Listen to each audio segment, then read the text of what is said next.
Hello guys, good morning. Welcome to Yulu.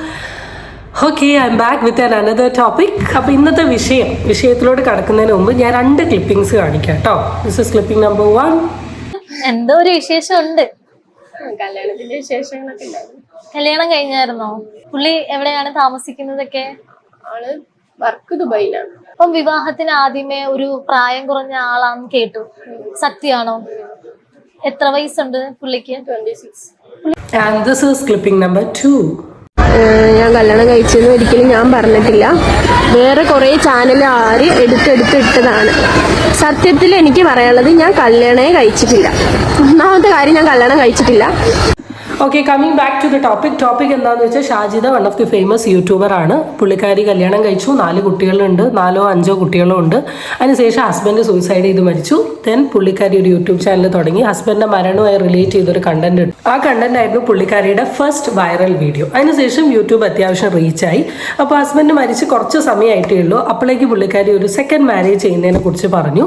അപ്പം അതുമായി ബന്ധപ്പെട്ടിട്ട് കുറേ ആൾക്കാർ കുറേ വീഡിയോസ് കാര്യങ്ങളിട്ടു. കല്യാണം കഴിഞ്ഞ് കുറച്ച് ദിവസമല്ലേ ആയിട്ടുള്ളൂ, നിനക്ക് 4 കുട്ടികളില്ലേ, അപ്പം തന്നെ നീ വേറെ ഒന്ന് കെട്ടാൻ പോവുകയാണോ, അങ്ങനെ പറഞ്ഞിട്ടുള്ള യൂഷ്വൽ കോൺട്രവേഴ്സീസ്. അപ്പം അതിന് എനിക്കൊന്നും പറയാനില്ല. കാരണം ഒരു പാർട്ട്ണർ മരിച്ചു എന്ന് കരുതി ജീവിതകാലം മുഴുവൻ സിംഗിളായി ജീവിക്കണം എന്ന അഭിപ്രായമൊന്നുമില്ല.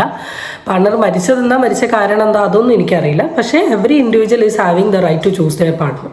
എനിക്കൊരു പാർട്ട്ണർ ഉണ്ട്, ഞാൻ ആ പാർട്ട്ണറിൽ സാറ്റിസ്ഫൈഡ് അല്ലെങ്കിൽ ആ പാർട്ട്ണറുമായിട്ട് സെപ്പറേറ്റ് ആയിട്ട് അടുത്ത മാരേജ് കഴിക്കണോ കഴിക്കണ്ടേ എന്നുള്ളത് എൻ്റെ ഇഷ്ടമാണ്. അതിന് പുറമേ ഉള്ള ഒരാൾക്കും അത് പറയാനുള്ള അവകാശമില്ല. സോ ഷാജിദ താത്ത ആ ചെയ്യുന്ന ഒരു കാര്യത്തിന് എനിക്ക് വലിയ കുറ്റമൊന്നും പറയാനില്ല. അത് അവരുടെ ഇഷ്ടമാണ്, അവരെ കല്യാണം കഴിക്കണോ കല്യാണം കഴിക്കണ്ടേ. പക്ഷെ അവരിങ്ങനെ കല്യാണം കഴിക്കുക എന്ന് പറഞ്ഞപ്പോഴാണ് സോഷ്യൽ മീഡിയ അതൊരു വലിയ വിഷയമാക്കി കുറേ ആൾക്കാർ വീഡിയോസ്, റിയാക്ഷൻസ് അങ്ങനെ ഇങ്ങനെ.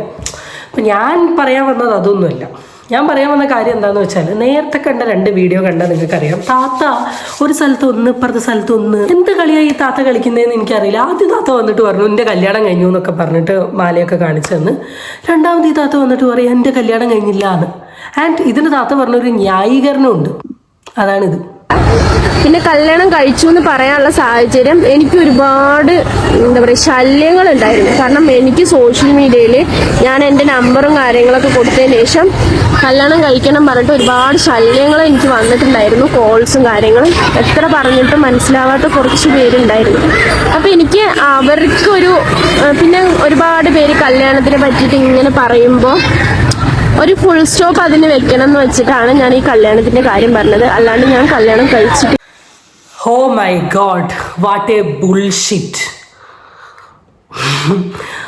താത്ത മാത്രമാണോ ഈ ലോകത്ത് കല്യാണം കഴിക്കാത്ത ഒരു സ്ത്രീ? കല്യാണം കഴിച്ച് എന്താണ് ഭർത്താവ് മരിച്ചു എന്നൊരു പേര് അല്ലെങ്കിൽ വേറെ പ്രപ്പോസൽസ് വരുന്നത് കൊണ്ട് എൻ്റെ കല്യാണം കഴിഞ്ഞു എന്ന് ഞാൻ നുണ പറഞ്ഞതാണ്. എമ്മാതിരി ബുൾഷിറ്റാണോ പറയുന്നേ? എമ്മാതിരി ബുൾഷിറ്റാണ്. ഇതിൽ എന്ത് സത്യമുള്ളത്? ഞാനും കല്യാണപ്രായ ഒരു പെൺകുട്ടിയാണ്. ഞാനും കല്യാണം കഴിച്ചിട്ടില്ല. എനിക്കും കല്യാണ ആലോചനകൾ വരുന്നുണ്ട്. എന്താ കല്യാണം കഴിക്കാത്ത എന്ന് ചോദ്യങ്ങൾ വരുന്നുണ്ട്. എന്ന് കരുതി ഞാൻ ലൈവിൽ വന്നിട്ട് ഞാൻ കല്യാണം കഴിഞ്ഞു, എനിക്കൊരു ഭർത്താവ് ഉണ്ട് എന്ന് ഞാൻ പറയുമോ? ഇത് ഒരു മെച്യൂരിറ്റി കുറവല്ല. സത്യം പറഞ്ഞാൽ താത്ത ഏതോ ഒരാളുമായി കല്യാണം കഴിച്ചു. അയാൾ ഒന്നെങ്കിൽ താത്തേനെ ഒഴിവാക്കിയിട്ടുണ്ടാവും, അല്ലെങ്കിൽ താത്തയ്ക്ക് അയാൾ ഒഴിവാക്കേണ്ട ഒരു സാഹചര്യം വന്നിട്ടുണ്ടാവും. പക്ഷെ അതിനിപ്പോൾ പുറത്ത് പറയാൻ പറ്റാത്തത് കൊണ്ട് താത്ത പുതിയൊരു കഥ ഉണ്ടാക്കി എന്നാണ് ഇതിൽ നിന്ന് എനിക്ക് പറയാനുള്ളത്. നിങ്ങളോട് പറയാനുള്ളൊരു കാര്യം എന്താണെന്ന് വെച്ചാൽ, എന്തെങ്കിലുമൊക്കെ ഒരു കാര്യം നമ്മൾ വാഗൊണ്ട് തുറന്ന് പറയുന്ന സമയത്ത് കുറച്ച് ബുദ്ധി, വിവരം, വിവേകം ഉപയോഗിക്കുക. നമ്മൾ ബാക്കിയുള്ളവരോട് പറയുന്ന പോലെയല്ല സോഷ്യൽ മീഡിയ. ഇതൊരു കടലാണ്. ആരെങ്കിലും എന്തെങ്കിലും പറയാൻ വേണ്ടി കാത്തിരിക്കുകയാണ് അത് കയറി പിടിക്കാൻ വേണ്ടി. നമ്മളിങ്ങനെ ഈ പരക്കെ നടന്നിട്ട് ഒരു കാര്യം പറഞ്ഞ് ഇപ്പുറത്തെ സൈഡിൽ വന്നിട്ട് അതങ്ങനെയല്ല എന്ന് പറയുന്ന സമയത്ത് നമ്മൾ പണ്ട് പറഞ്ഞ കാര്യങ്ങൾ അവിടെ ഉണ്ടെങ്കിൽ ഓഫ് കോഴ്സ് അത് ആൾക്കാർ കാണും, അതെടുത്ത് ചോദിക്കും, റിയാക്ട് ചെയ്യും, മാന്തും, നെഗറ്റീവ് കമൻസ് ഇടും, എന്തും ചെയ്യും. ഇതൊക്കെ സഹിക്കാൻ റെഡിയാണെങ്കിൽ മാത്രം ഇമാതിരി ചീപ്പ് ഡ്രാമ കളിക്കാം. എപ്പോഴും സോഷ്യൽ മീഡിയ എന്ന് പറയുന്നതിന് ഒരു ഗുഡ് സൈഡും ബാഡ് സൈഡും ഉണ്ട്. അപ്പം ഇത് യൂസ് ചെയ്യേണ്ട രീതിയിലല്ല നമ്മൾ യൂസ് ചെയ്യുന്നതെങ്കിൽ ഒരുപാട് പ്രശ്നങ്ങളുണ്ടാവും. ശരിക്കും പറഞ്ഞാൽ എല്ലാവർക്കും ഒരു കണ്ടൻറ്റാണ്. ഇപ്പം എനിക്കും ഇതൊരു കണ്ടൻറ്റാണ്. ഞാനിത് വെച്ചിട്ട് വീഡിയോസ് ഇടുന്നത് എൻ്റെതായ ഒരു ഇഷ്ടമല്ല, എൻ്റെതായ ഒരു അഭിപ്രായം പറയാൻ വേണ്ടിയിട്ടാണ്. പക്ഷെ നമ്മളുടെ ലൈഫ് മറ്റൊരാൾ കണ്ടൻറ്റ് ആക്കുന്നത് നമ്മൾ കാരണമാണ്, അല്ലെങ്കിൽ നമ്മൾ ചെയ്യുന്ന മണ്ടത്തരാണ് എന്നുള്ളൊരു ബുദ്ധി നമുക്ക് വേണം. അപ്പം തോന്നിയത് പോയി വിളിച്ച് പറഞ്ഞിട്ട് ഒരു കാര്യമില്ല. നമുക്ക് എന്തൊക്കെ കോൺട്രിബ്യൂട്ട് ചെയ്യാൻ പറ്റുന്ന ഒരു പ്ലാറ്റ്ഫോമാണ് സോഷ്യൽ മീഡിയ എന്ന് പറഞ്ഞാൽ. കുറേ ഹാപ്പിനെസ്, കുറേ ഫണ്ണ്, കുറേ കുക്കിംഗ് വ്ലോഗ്, അങ്ങനെ എന്തൊക്കെ കോൺട്രിബ്യൂട്ട് ചെയ്യാം. By you are spreading negativity.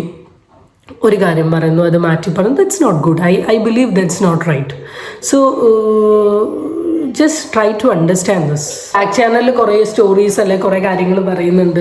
Already കല്യാണം ഉറപ്പിച്ച ഒരാളുമായിട്ടാണ് റിലേഷൻഷിപ്പ് ഉണ്ടായത്, അതുകൊണ്ടാണ് അങ്ങനെ ഇങ്ങനെ. എനിക്ക് അതിനെ പറ്റിയൊന്നും പറയേണ്ട ആവശ്യമില്ല, അതൊന്നും ഞാൻ പറയില്ല. അതൊക്കെ ഒരാളുടെ പേഴ്സണൽ കാര്യമാണ്. അതെടുത്ത് അതിലോട്ട് ഇടപെട്ടിട്ട് അതിനെപ്പറ്റി കുടുംബ പറയാനൊന്നും ഞാൻ ആഗ്രഹിക്കുന്ന ഒരാളല്ല. Because I respect. ബട്ട് ഈ വീഡിയോ കണ്ടപ്പോൾ ഐ വാസ് തിങ്കിങ്, ഒന്ന് ഇവിടെ പറഞ്ഞു, പിന്നെ ഒന്ന് അവിടെ പറഞ്ഞു, പിന്നെ അത് മാറ്റി ഇത് പറഞ്ഞു, ഇതിന് ഈ ന്യായീകരണം പറഞ്ഞു. What a bullshit that you are seeing. അത്രയും എനിക്ക് പറയാനുള്ളൂ ഗൈസ്.